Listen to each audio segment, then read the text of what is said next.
Quelle est la première chose qui t'est garantie lorsque tu donnes ta vie à Jésus-Christ? Lorsque tu deviens chrétien et tu confesses Jésus-Christ comme ton Seigneur et Sauveur, quelle est la première chose qui t'est garantie, qui t'est accordée? Il s'agit de quoi? Il s'agit de la victoire sur toute chose. Vous devez savoir que si vous êtes quelqu'un et puis vous voulez réussir cette terre, vous êtes un homme ou bien une femme, il y a trois choses que vous devez vaincre. Il y a trois choses que vous devez triompher. La première chose, c'est le péché. La deuxième chose, c'est la peur. Et la troisième chose, c'est l'orgueil et le diable. Quand vous êtes quelqu'un, vous n'avez pas la victoire sur ces trois choses-là, vous allez échouer votre vie. Vous allez chuter. Et personne ne pourra vous relever. Tout simplement parce que vous ne vous êtes pas confié en votre Dieu créateur. Déjà en Jésus-Christ, déjà tel que la Bible le déclare, nous rendons grâce à Dieu qui nous accorde la victoire par notre Seigneur Jésus-Christ. Déjà avec Jésus, il faut savoir qu'il y a la victoire sur les péchés qui t'est garantie. Parce que vous devez savoir que notre chair a une influence sur tous nos désirs, sur tous nos souhaits, sur toute notre volonté. Et ce qui nous permet d'avoir le pouvoir, d'avoir la force qui prime sur les désirs de notre chair, c'est la force que nous octroie le sacrifice de Jésus-Christ sur la croix. Parce que vous devez savoir que notre chair a parfois certains désirs. Que les désirs soient bons ou bien mauvais, notre chair a parfois ces désirs-là.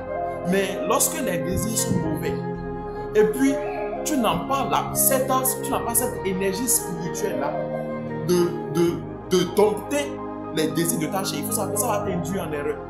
Et ces erreurs vont avoir des répercussions très graves sur ta vie. Donc avec Jésus-Christ, nous avons la victoire d'abord, premièrement sur le péché. De deux, nous avons également la victoire sur la peur. Vous devez savoir qu'il y a beaucoup de personnes qui échouent dans la vie tout simplement parce qu'ils sont paralysés par la peur. Ils sont bloqués par la peur.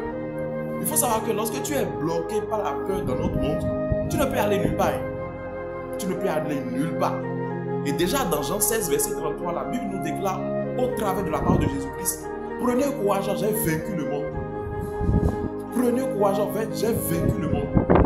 Ce qui nous rendra courageux également, c'est le Dieu qui nous a créés, qui insuffle en nous son courage, ce qui nous permet d'affronter n'importe quel défi, n'importe quelle épreuve et de nous en sortir toujours vainqueurs. Donc la deuxième chose que Jésus-Christ nous permet d'avoir, c'est la victoire sur la peur.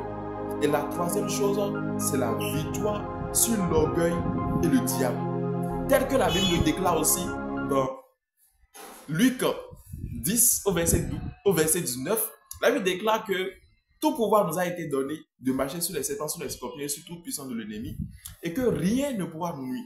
Donc nous avons déjà cette puissance-là, nous avons déjà ce pouvoir-là de vaincre tout esprit maléfique, tout esprit mauvais, tout esprit diabolique, et de vaincre aussi l'orgueil. Parce que l'orgueil, c'est une entité, c'est-à-dire l'orgueil, c'est une puissance.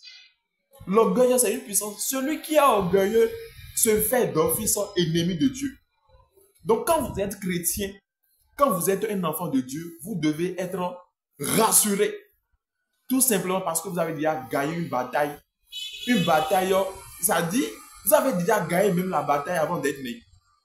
Soyez fiers de vous quand vous êtes chrétien. Que Dieu vous bénisse. N'oubliez pas d'aimer la vidéo, de la partager et également de vous abonner à la chaîne. Merci beaucoup à vous et que Dieu vous bénisse. À la prochaine.